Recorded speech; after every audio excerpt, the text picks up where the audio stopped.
Hey, do you ever wonder why a lot of people spend a lot of time doing and obtaining things that don't make them happy?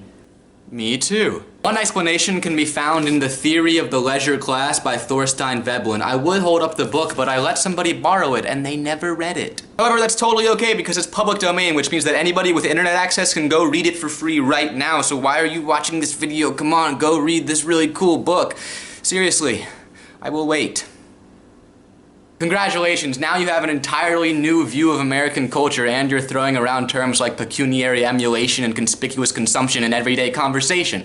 But in case you didn't just pause the video and read an entire book, I invite you to keep watching. The basic idea is that from the very beginning of social organization, there has always been a class of people that doesn't have to do a lot of work. Originally, these classes were based on gender, with women hunting for nuts and berries, which took a lot of time but didn't require a lot of skill, to males who hunted for large prey, which was daring and dangerous but procured a lot of food for the time invested. Basically, ever since then, we've had this unconscious idea that the more time you are allowed to waste away, the more social value you have. The theory of the leisure class boils down to one simple law. The more wasteful something is, the more valuable it is. It's easy to see this law at work once you start looking for it. For example, take a look at designer clothes. Some people are going to defend the worth of designer clothes by saying that they're made with a higher level of craftsmanship or they're more aesthetically pleasing. But if they were actually more intrinsically beautiful, then why would fashion change every year? So there must be something else going on. To wear clothes like that is like wearing a badge that says, hey, look at me, I am skilled enough to earn enough money that I can buy new, expensive, wasteful clothes every single year. So what does all of this have to do with us doing things that don't make us happy? Well, let me tell you.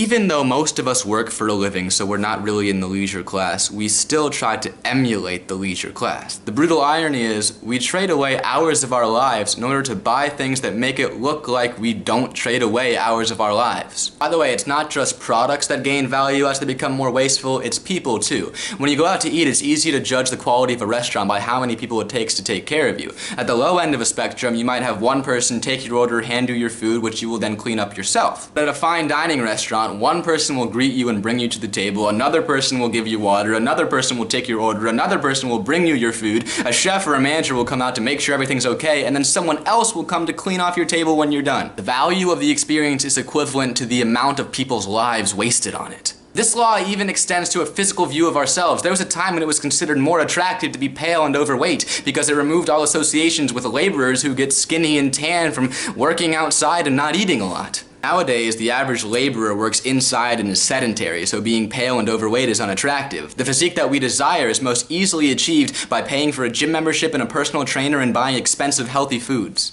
So you might be thinking, whoa, hold on, Christian. I mean, I like all this stuff. I like going out to eat. I like nice clothes. I like working out. It actually does make me happy. And to that I say, great, go for it. But it is good to realize that maybe you've been taught to enjoy these things by the culture around you.